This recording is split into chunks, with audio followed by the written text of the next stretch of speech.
tiene tanto sustancia blanca como sustancia gris, la cual su principal función es un medio de relevo o de conducción de fibras tanto aferentes, eferentes, sea de tipo motora, sensitiva o autonómica, ¿no? Entonces, nosotros habíamos hablado, para más o menos enfocarlo bien, que el sistema nervioso se puede dividir desde una vía estructural o funcional, ¿no? Ahora nosotros nos vamos a enfocar en la parte funcional. Si es en la parte funcional, ¿cómo se dividía? En un sistema nervioso somático y un sistema nervioso autonómico o vegetativo. Si es de tipo somático, ¿qué les mencioné que era? Puede ser sensitivo o motor, pero exclusivamente de músculo esquelético. Toda la musculatura esquelética, ¿qué significa? Que es voluntario. ¿A qué me refiero con ello? La musculatura de los miembros superiores, miembros inferiores, todos los músculos que sean voluntarios. No el músculo cardíaco ni el músculo liso. Por ejemplo, de los vasos sanguíneos, etc., ¿no? Ahora, y un sistema nervioso autonómico que puede ser sensitivo-motor. Si es sensitivo, es de la vía del dolor o de la vía de los reflejos. Y si es motor, es simpático, parasimpático o entérico. ¿Ok? Viendo ello, nosotros lo que vamos a ver es que el tronco encefálico propiamente dicho está dividido en 3 porciones. ¿Cuáles son las 3 porciones? Uno, lo que es el mesencéfalo, propiamente dicho, el mesencéfalo, la protuberancia y el bulbo raquídeo. ¿No es así? El mesencéfalo, la protuberancia y el bulbo raquídeo.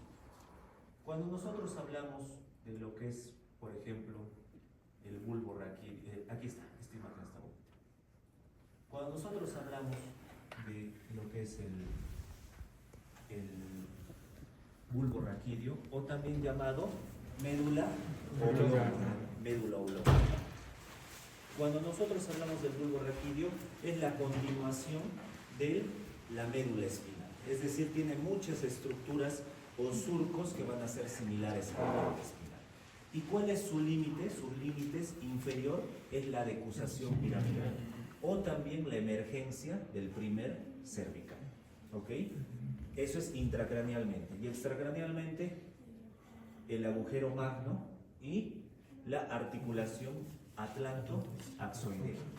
O algunos libros los dicen una línea imaginaria entre el arco anterior del atlas y el arco posterior, su borde inferior. ¿Ok? Y una parte superior, que es este de aquí, lo que estoy mostrándoles aquí. ¿Cómo se llama este surco? El surco bulbopontino, médulopontino también se llama, ¿no? O bulbo protuberancia. ¿Ok? Y luego tenemos el límite entre la protuberancia con el mesencéfalo, que es otro surco que se llama el surco ponto mesencefálico o el surco pedúnculo protuberancial, porque ahí se encuentran en el número 17 que vendrían a ser los pedúnculos cerebrales, ¿no? Entonces, esos son los límites que uno tiene que tener para poder evaluarlo. Y el límite del mesencéfalo superiormente, ¿cuál es? Ahí hay el número 19. ¿Cómo se llama esa fibra? Es el tracto óptico. Perfecto. Y el número 2 se llama quiasma óptico. Perfecto. Muy bien. El número 15, ¿qué es? Infundible. La glándula pineal. Y el número 16, los cuerpos mamilares. Los cuerpos mamilares. Pero la glándula pineal y los cuerpos mamilares no forman parte del mesencéfalo, es su límite superior. ¿Por qué? Porque la glándula pineal forma parte de ¿qué estructura? Del epitálamo, con los cuerpos avenulares que están lateralmente. Al costado del tracto óptico, ahí no se ve, está el cuerpo avenular. ¿Y cuál es la función de los cuerpos mamilares, que es el número 16, y los cuerpos avenulares? Su función es del sistema límbico. Los cuerpos mamilares es exclusivamente valorar una función relacionada con la memoria de corto plazo a largo plazo. Y ahí se encuentra el circuito de Papez. Ahí se encuentra el circuito de Papez. Y como forma parte del hipotálamo también, porque es la parte posterior del hipotálamo, algunos autores lo dicen de esa manera, va a tener una función en cuanto a valorar cómo nosotros nos sentimos frente a una decisión. Esa es su función. Y lateralmente lo que sí no se ve en este dibujo es el cuerpo avenular, que con la glándula pineal forman el epitálamo. ¿Y el cuerpo avenular cuál es su función? Del sistema límbico, pero está asociado a qué función? De recompensa y castigo. Esa es su función del sistema límbico, parte emocional de la recompensa y castigo. ¿Ok? Entonces, hasta ahí más o menos para que ustedes puedan entenderlo, porque esa estructura lo vamos a ver en el anfiteatro, así tal cual. Y vamos a tener que diferenciar todas las estructuras. Y el número 14, ¿qué creen que sea? ¿Cuáles son? Y el número 1.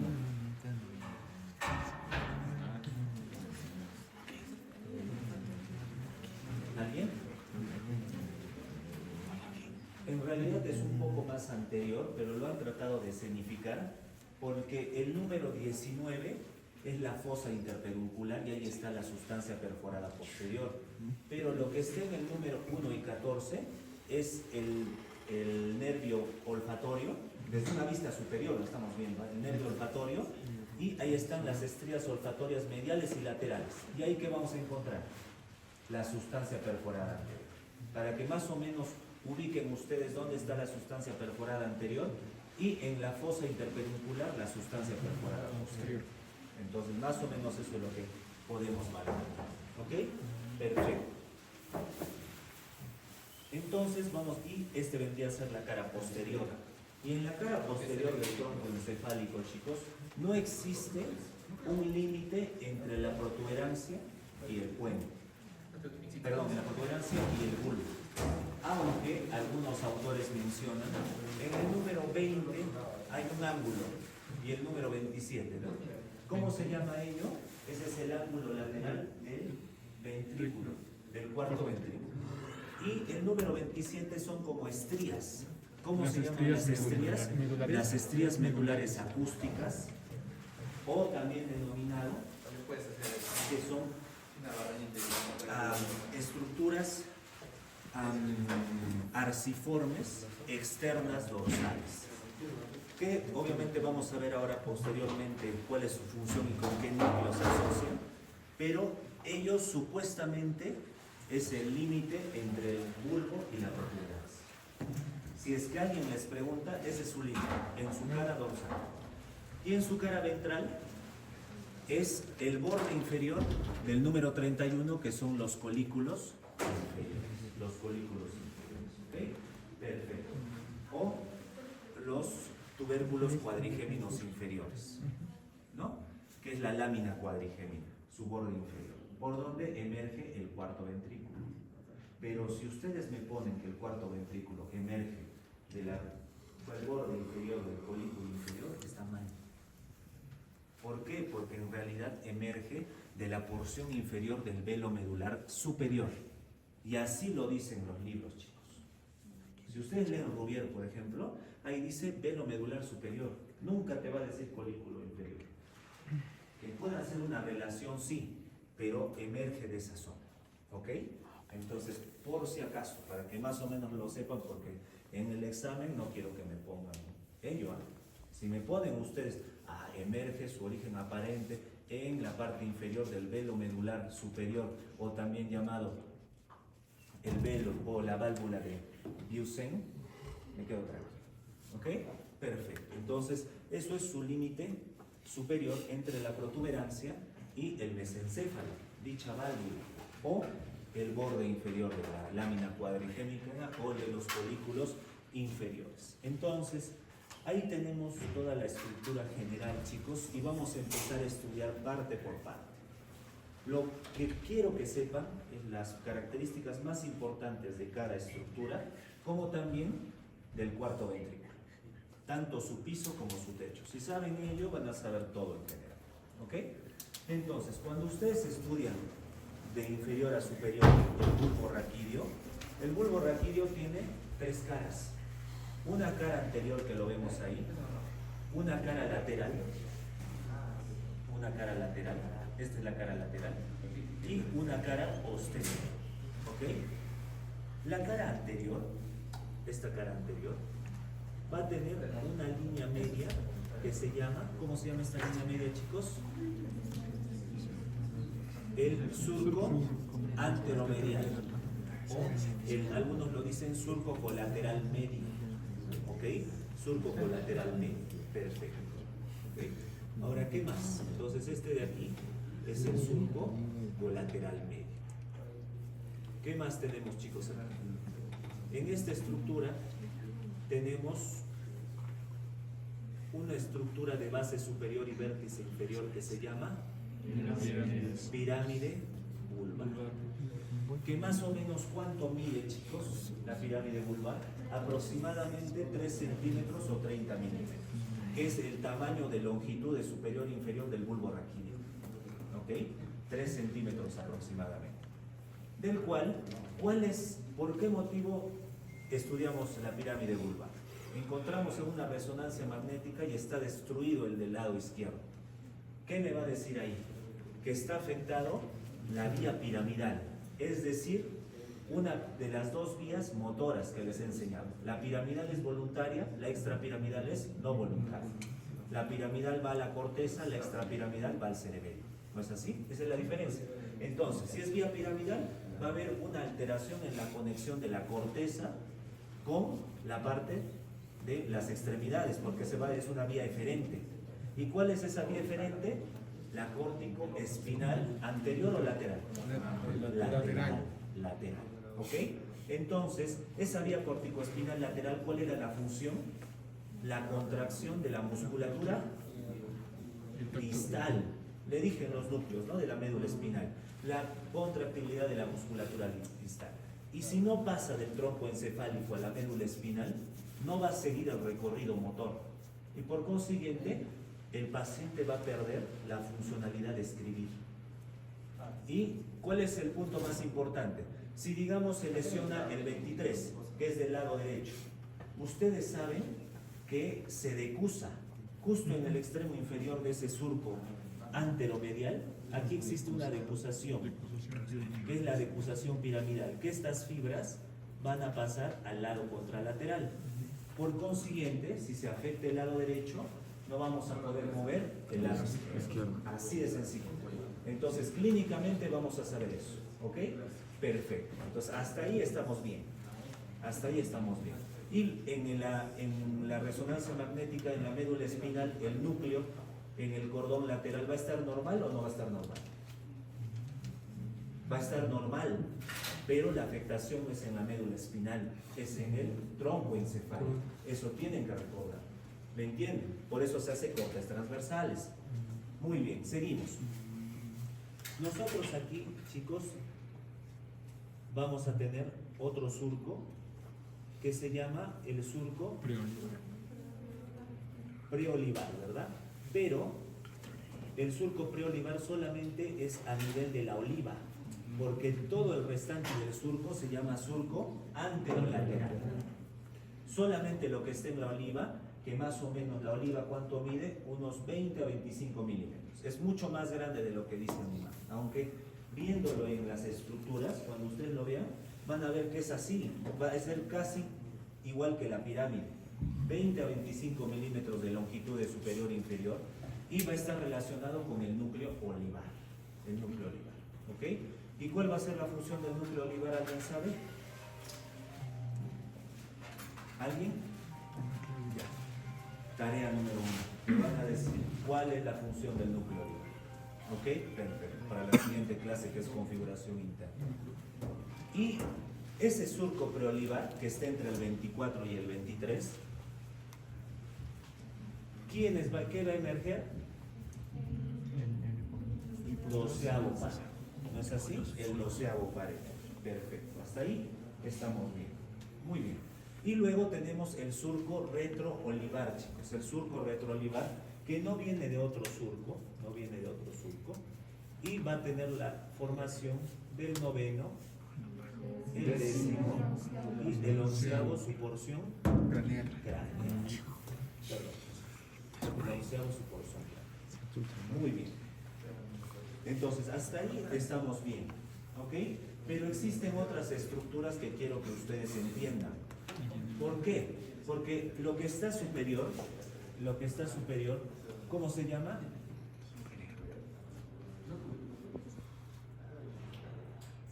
¿Cómo se llama lo que está superior? El surco bulbomotriz. Mnemotecnia. Lo que está por encima de la base de la pirámide es la emergencia del sexto palo. Y aquí se ve. Aquí tenemos la oliva. Lo que está por encima de la oliva, ¿cómo se llama? Fosita supraolivar. Lo que está por encima de la fosita supraolivar es la emergencia del séptimo y del intermediario de Brisbane. ¿Cuál es la función del intermediario de Brisbane? La inervación del tipo parasimpática y sensitiva del gusto, gustativa. Eso es su función. Si me dicen sensitiva, está mal la respuesta. Así de sencillo, ¿ok? Perfecto. ¿Por qué? Porque parasimpática es del sistema nervioso autonómico y es parte motora, no sensitiva. Entonces, por obvias razones, está mal. Si me dicen ya gustativo, ahí cambia la opción. Muy diferente. Y luego tenemos otra fosita que se llama la fosita lateral. Y por encima de la fosita lateral sale el octavo. Entonces es una mnemotecnia más o menos que tenemos para la emergencia de los pares craneales y que se puede ver en la imagen y lo vamos a ver también en las estructuras. ¿Hasta ahí alguna pregunta, chicos? ¿Alguna pregunta ahí? Perfecto. Entonces ahí nos quedamos tranquilos.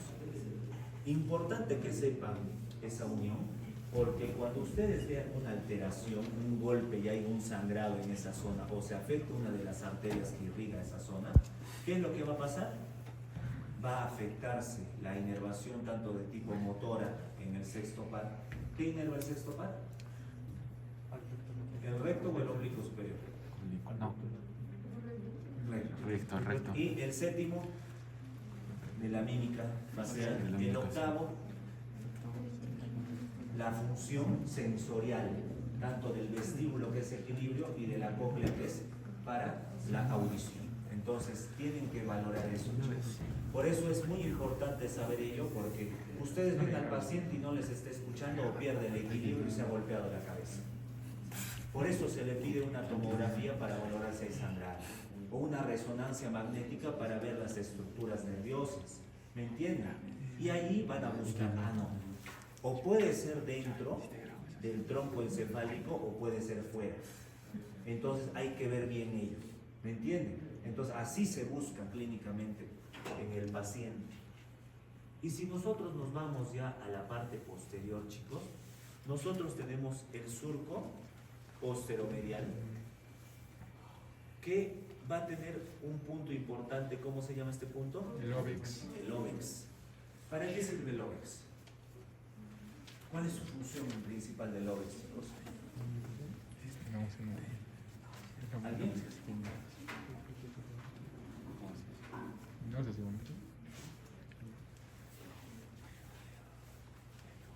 Es la continuación del sistema ventricular hacia la parte medular donde inicia el conducto ependimario.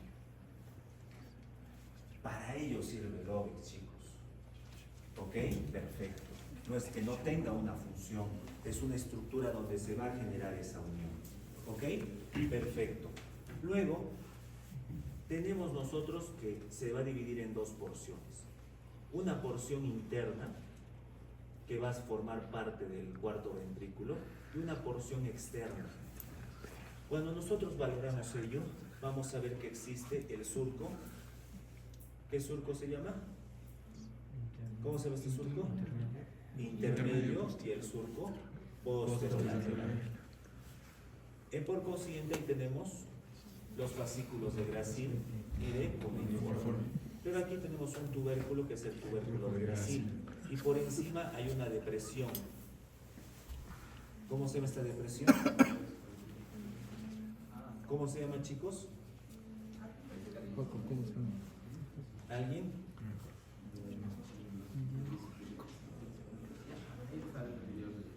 ¿Alguien, chicos?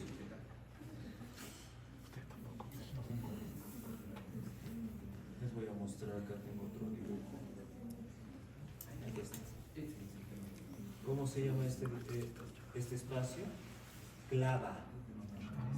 Clava.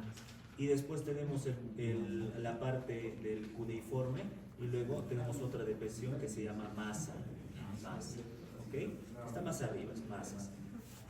Y luego tenemos un tercero que es el tubérculos, el trigémino tubérculo sequicel, ¿no? Que viene allí el lemnisco trigeminal. Lemnisco trigeminal, parte sensitiva, ¿ok? Y los otros dos, parte propiosectiva, del miembro superior o inferior, superior lateral, inferior mediano. Luego, nosotros vamos a ver que en dicha estructura tenemos, aquí no se va a poder ver, vamos a ver en esta parte, aquí sí se ve, el tronco, el pedúnculo cerebeloso inferior. Pero el pedúnculo cerebeloso inferior, chicos, tiene dos componentes, ¿ok? Por donde van a pasar la vía espino-cerebelosa, anterior o posterior. La porción lateral, chicos, es decir, esta porción de aquí, se llama cuerpo restiforme y va a estar relacionado con las fibras espinocerebelosas, anterior o lateral, anteriores. Por consiguiente va a ser del miembro superior. Yo les dije, anterior es superior, lateral es superior, cumple. ¿Me entienden? Y por consiguiente, si es espinocerebeloso, va a ser propiosectivo inconsciente. Perfecto. Y luego tenemos la parte medial, que es el cuerpo yuxtarrestiforme. Y va a estar con el espinotalámico, espinocerebeloso posterior. ¿Y a qué me refiero con el lateral o posterior? Termoalgesia. Entonces va a tener una vía tanto para lo que es la propiosección del miembro superior de tipo inconsciente, como también para la parte termoalgésica. ¿Ok? Entonces hasta ahí más o menos ya vamos viendo ciertas estructuras. Y luego en el cuarto ventrículo va a ser de base superior. El cuarto ventrículo se divide en dos porciones. Un triángulo superior que es protuberancial y un triángulo inferior que es vulvar.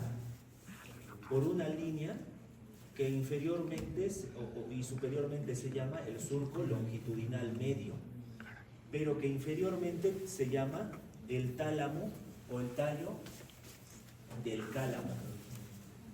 El tallo del cálamo, ¿ok? Y superiormente se llama surco sagital.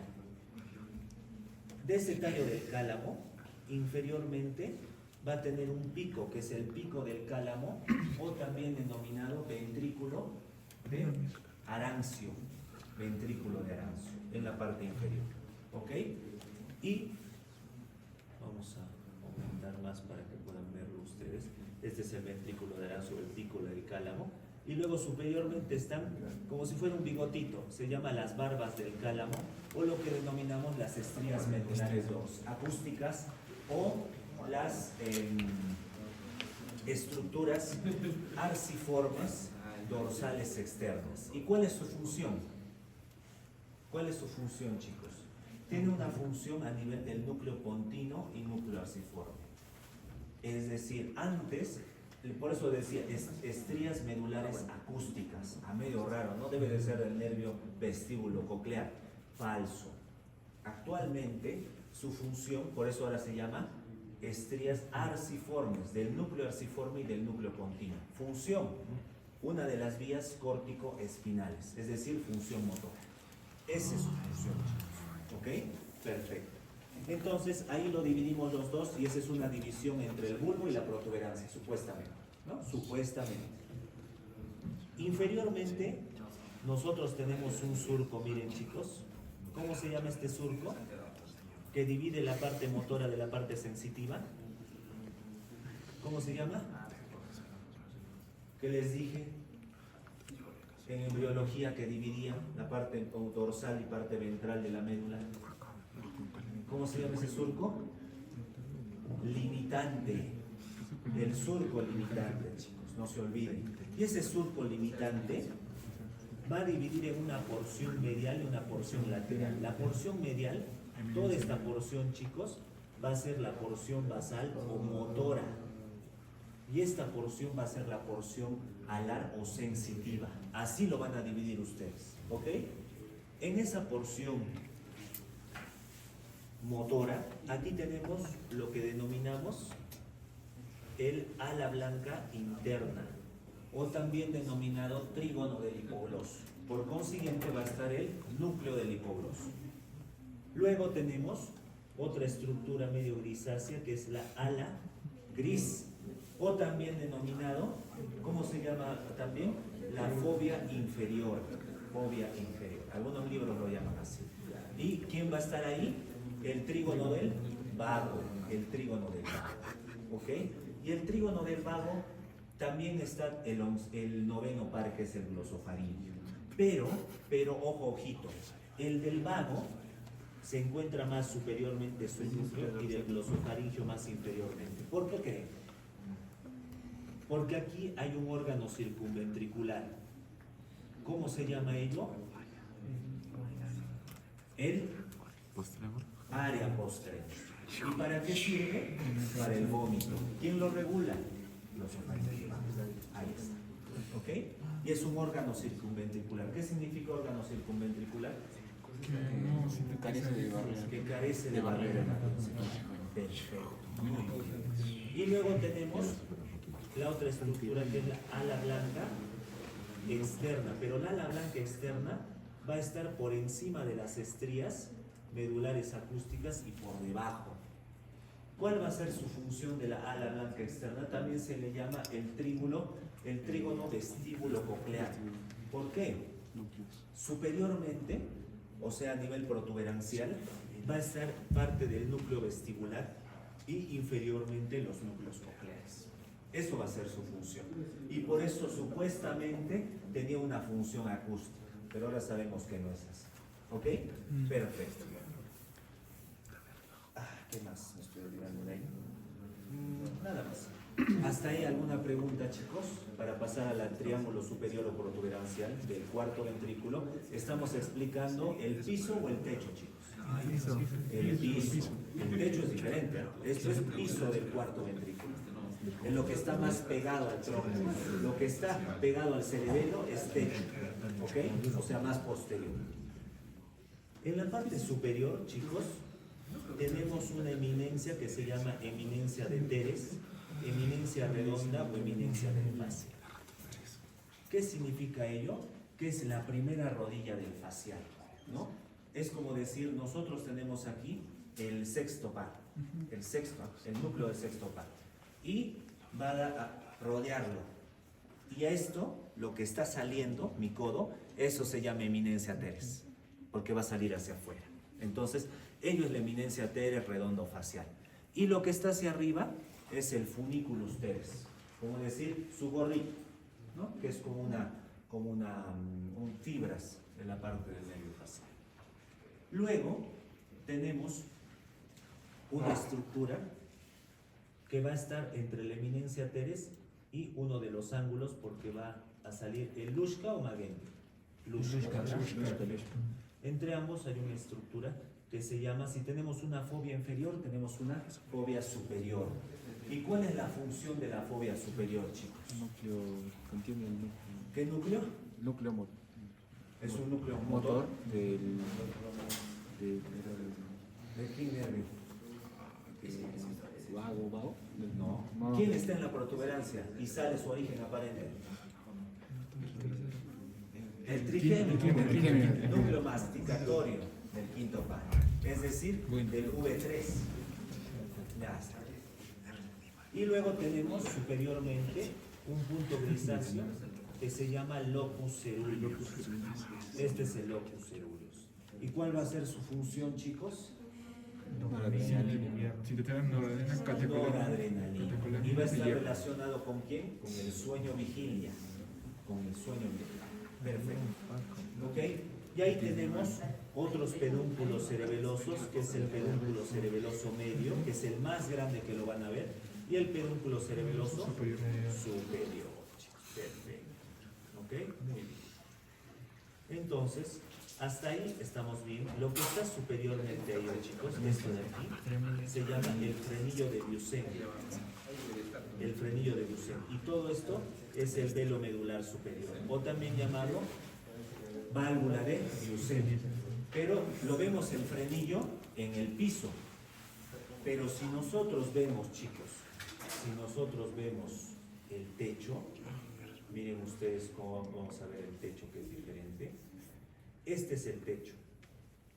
Y si nosotros vemos el techo, ya no va a ser el velo, el frenillo, sino una válvula, que es la membrana tectriz. Y esta es la válvula de Busen, o el velo medular superior. Y luego tenemos un velo medular inferior, o también llamado válvula de Tarim. Válvula de Tarim.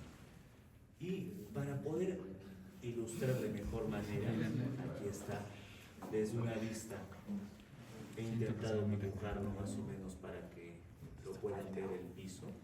Y cómo este es el pedúnculo cerebeloso medio, este es el superior. Y aquí miren cómo están las estrías medulares.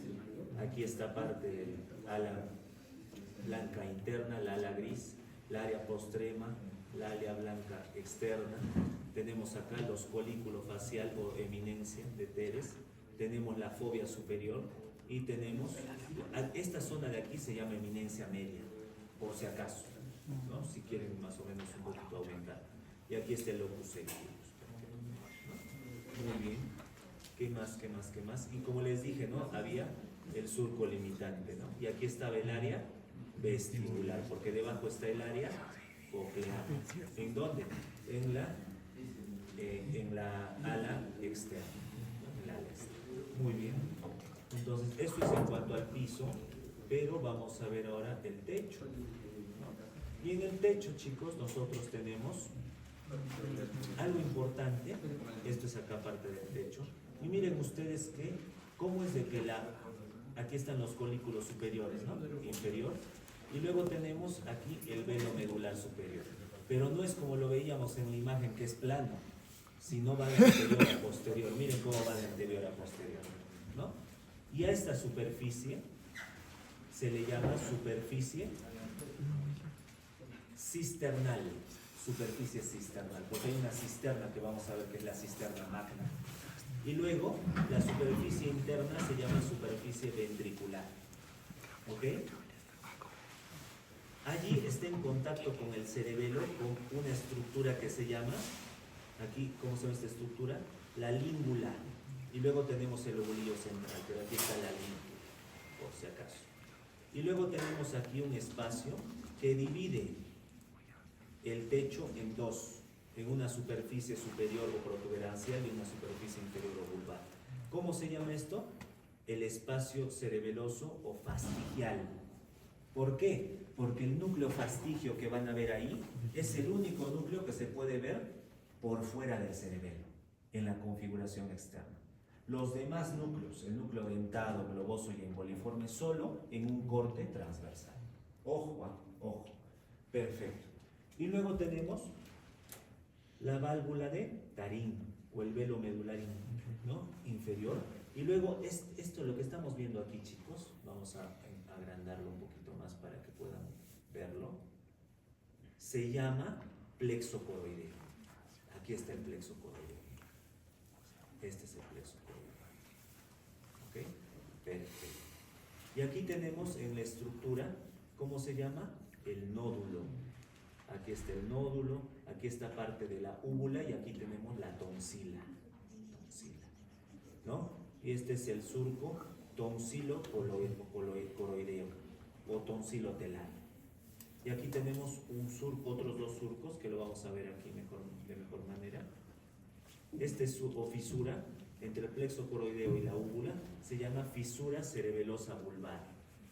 Y en la parte superior tenemos otro surco que se llama fisura cerebelosa mesencefálica. ¿Por qué? Porque está entre los colículos y entre el cerebelo. Fisura cerebelo-mesencefálica y fisura cerebelo vulvar o cerebelo coroidea, como quieran. Perfecto. Entonces, hasta ahí, chicos, está parte de lo que es el techo. ¿Ok? Perfecto. Entonces, hasta ahí estamos bien. Acá inferiormente, como tenemos al agujero de Magellan. Listo. Entonces, hasta ahí, chicos, parte del bulbo y la parte del cuarto ventrículo y todas sus funciones que puedan tener, que les he más o menos hecho un resumen. ¿Hasta ahí alguna pregunta, chicos? Porque protuberancia mesencéfalo ya les he explicado más o menos, no está sencillo mesencéfalo. Lo único que tienen que saber es su emergencia del cuarto palo. Protuberancia, en la protuberancia lo más importante que tienen que saber es la emergencia de quién, ¿de quién tienen que saber la emergencia de él? Quinto.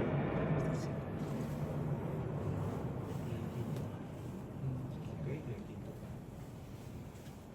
Entonces, nosotros en la emergencia aquí en la protuberancia tenemos un surco que se llama surco basilar, surco longitudinal o surco vertical, en el cual lateralmente tenemos lo que denominamos los rodetes protuberanciales, que son relieves. Importante, chicos, porque por eso les voy a traer aquí. Anteriormente, ¿quiénes forman las fibras transversales? Las fibras pontocerebelosas, que van a ir lateralmente. Y luego tenemos otras fibras, y esos son anteriores. ¿Y cuáles son las fibras posteriores? Las fibras de la vía piramidal, fibras córtico-espinales. Y lo van a ver en los cortes, chicos. Tienen que saber diferenciar. Cuando ustedes vean una línea medio blanquecina, eso es la vía piramidal. Y les vamos a poner en el examen para que ustedes vean. Si no me saben eso, si no ustedes ven anteriormente, es la vía pontocerebelosa. El doctor me dijo que es anterior en un corte sagital. Y en un corte posterior, ¿qué es? La vía piramidal. ¿Qué es la vía piramidal? La vía córtico-espinal. Perfecto. ¿Ok? O también denominado vía, una de las vías que forma parte de las vías córtico-fugaces. ¿Cuáles son las vías córtico-fugaces? La córtico-talámica, la córtico-espinal, las córtico-nucleares, etc. ¿Ok? ¿Y quién forma las vías córtico-fugaces? Les dije, los pedúnculos cerebrales. En ahí pasan todas las vías que ustedes quieran saber. Y una de ellas es la córtico-espinal. Entonces ya saben su trayecto de la córtico-espinal. Viene por la parte del mesencéfalo de los pedúnculos cerebrales, luego se dirige por la parte posterior de la protuberancia y luego se vuelve anterior con las pirámides vulvares. Y luego ¿a dónde se va? Se decusa y se lateraliza hacia los cordones laterales de la médula espinal. ¿No? Entonces ya saben la vía piramidal. Si saben todo ello, excelente, y no necesitan estudiarlo, solamente es cuestión de entender las estructuras. ¿Ok? Perfecto, chicos. Entonces, creo yo que hasta ahí vamos a avanzar la clase para entrar ya a las maquetitas. Y ya empezamos. ¿Ok? Chicos, hemos terminado. Vamos a empezar ya con todo.